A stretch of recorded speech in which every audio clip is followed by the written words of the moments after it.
Com o término das eleições americanas, passamos a enfrentar um novo contexto em que a questão amazônica vai ganhar ainda mais destaque. Durante o primeiro debate com Donald Trump, Joe Biden disse que destinaria 20 bilhões de dólares para a proteção da Amazônia e que, se o desmatamento continuasse acontecendo, o Brasil sofreria consequências econômicas.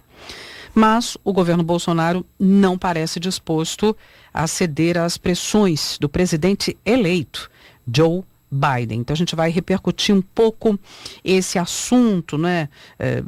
Qual deve ser o posicionamento ambiental de Biden? Que implicações isso tem aqui para a gente, né? Vamos conversar sobre a notícia com o professor Pedro Luiz Cortes, professor da ECA e do Programa de Pós-Graduação em Ciência Ambiental do Instituto de Energia e Ambiente, o IEE, da USP. Tudo bem, professor? Bom dia.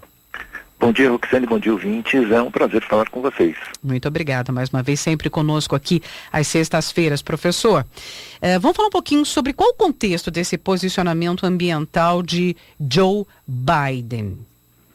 Bom, Roxane, é importante a gente considerar que o Biden ele não é um ambientalista de ocasião. Ele não aderiu às questões ambientais como alguma estratégia para se contrapor ao Donald Trump durante a campanha.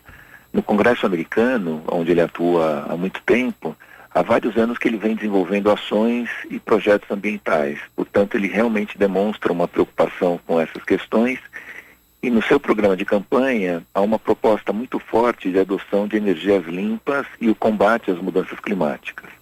Nos Estados Unidos, a adoção dessa agenda ambiental, ela vai depender, em boa parte, da composição do Senado. Se ele conseguir a maioria, ficará bem mais fácil. Mas se o Senado for de maioria republicana, ele poderá aí enfrentar algumas dificuldades. Mas na agenda externa, as ações poderão ser desenvolvidas com maior desenvoltura, com maior facilidade. Ele disse, por exemplo, que os Estados Unidos voltarão ao Acordo de Paris. Sim. E durante o primeiro debate, conforme você mencionou, o Biden ele disse que vai destinar, ou pretende destinar 20 bilhões de dólares para a proteção da Amazônia e que se o desmatamento continuar acontecendo, o Brasil sofrerá consequências econômicas. É nesse contexto que o posicionamento do Biden ele deve ser considerado, né? Que ele é um ambientalista de longa data. Uhum. Bom, agora o que a gente quer saber, quais são as repercussões aqui para o Brasil, mudança de posicionamento deste governo. Muitos especialistas, muitos de vocês veem dificuldade, enfim, que repercussões?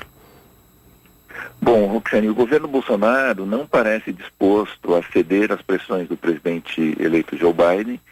Já ficou claro que, ao persistir com essa política externa, o governo brasileiro ele vai ficar ainda mais isolado, né, internacionalmente.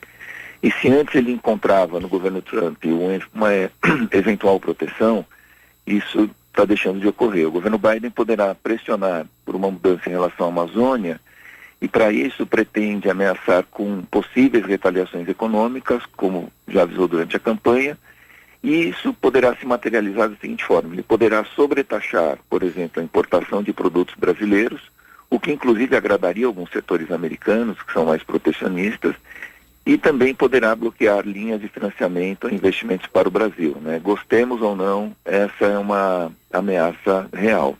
Uhum. É preocupante. Agora, qual seria a estratégia que o governo poderia adotar? A gente não sabe se vai adotar, obviamente, porque tem respondido, inclusive de declarações essa semana, que, enfim, diz que quando a saliva acaba, quer dizer, quando não tem conversa, não tem diplomacia, não tem conversa, só a pólvora resolveria, enfim. Mas que estratégia deveria ser, né, ou poderia ser adotada? Bom, se o governo brasileiro ele tiver uma visão estratégica, ele vai perceber que, por enquanto, nós ainda temos uma boa cartada na mão. O que significa isso? O Biden ele vai assumir daqui a 2 meses. Esse é o prazo que o governo tem para mostrar alguma mudança mais efetiva na política ambiental brasileira. E eu tenho frisado que não se trata, né, de sermos subservientes às imposições americanas. Trata-se apenas de cumprir o que as nossas leis já determinam, combatendo o desmatamento com maior fiscalização e recursos para isso. Importante lembrar que o levantamento do INPE mostra que o mês de outubro bateu o recorde de desmatamento, considerando aí os últimos 5 anos. Ou seja, a situação não continua boa, né? Muito pelo contrário.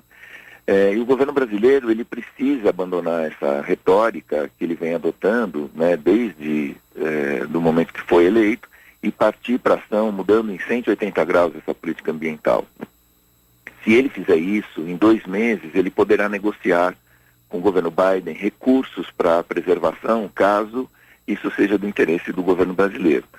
Por outro lado, caso ele mantenha a mesma retórica adotada até agora, o governo brasileiro terá que se preparar para essas retaliações que em nada vão ajudar a nossa recuperação econômica, né? É provável que a bancada ruralista pressione o governo, mas é possível que não obtenha sucesso. E na prática, o governo Bolsonaro acredita que há vários países que dependem das nossas commodities agrícolas e que não terão como embargar os nossos produtos, né? Então, ele está pagando para ver, acreditando que o outro lado está blefando. Portanto, o governo brasileiro não parece, até o momento, disposto a ceder ou negociar. Então, essa é a realidade que se apresenta nesse momento. É verdade, professor Pedro, que se o governo discorda ou não do tamanho dos números, que os números não refletem a realidade, a preocupação em relação ao desmatamento, queimada ilegal, tem que ser do governo, não tem nada a ver com o que o governo dos Estados Unidos acham ou não. O governo tinha que ter isso como preocupação dele, né? Exatamente. O que acontece é assim, se o governo Bolsonaro, ele seguisse as leis, ele fiscalizasse, cumprisse o que determina a legislação, nós não teríamos absolutamente nenhum problema internacional, nós seríamos um grande exemplo, né, de preservação, né, de combate às mudanças climáticas, porque nós temos efetivamente bons projetos, boas iniciativas para mostrar. Agora, ao insistir nessa retórica, né, de que o ambientalismo é algo de esquerda, que o ambientalismo não se preocupa com desenvolvimento, realmente ele cai numa vala onde ele fica completamente isolado, porque não é essa visão que nós temos hoje internacionalmente. Internacionalmente há uma preocupação grande com as questões ambientais, e isso é necessário que fosse levado em conta na nossa política externa.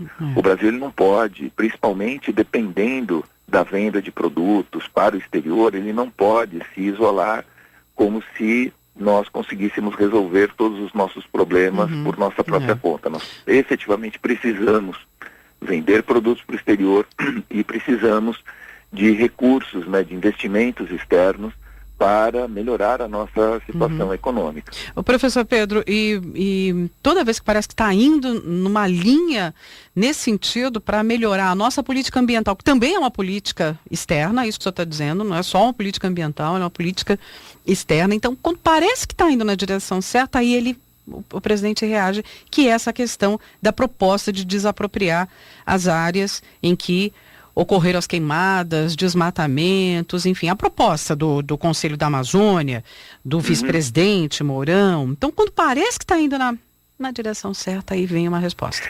A preocupação hoje do Bolsonaro é tentar minar qualquer possível candidatura à presidência da República, e ele enxerga hoje no Mourão um potencial candidato. Ele, pelo que fica claro, ele não pretende chamar o Mourão para compor uma nova chapa, né, e tentar a reeleição. O Bolsonaro tentando a reeleição, provavelmente ele vai fazer isso contando com outro candidato ou candidata à vice-presidência. E quando vem esse tipo de declaração, ele quer simplesmente eliminar isso da frente. Mas, na verdade, Roxane, a gente precisa considerar o seguinte: essas queimadas, esse desmatamento na Amazônia, em grande parte, ele ocorre já em terras da União. Quer dizer, essa desapropriação de terras, isso não resolveria, porque, na verdade, são grileiros que se apossam de terras públicas para desenvolvimento de atividades privadas. Então, isso talvez não resolvesse, em grande parte, o problema. Pode resolver, talvez, naquela propriedade em que a fiscalização não conseguiu atuar e, de repente, alguém resolveu não respeitar a reserva legal mínima que deveria ser respeitada pelo Código Florestal. mas na Amazônia boa parte do desmatamento ele ocorre em terras públicas e há um problema muito sério, né, de confirmação das propriedades, tendo em vista que ainda há muita disputa entre grupos e até mesmo de pessoas que tentam comprovar a posse da terra já pelo uso ao longo de várias décadas. Então é uma situação fundiária por vezes muito complexa. Eu não sei se efetivamente isso surtiria efeito para a redução efetiva do desmatamento e das queimadas.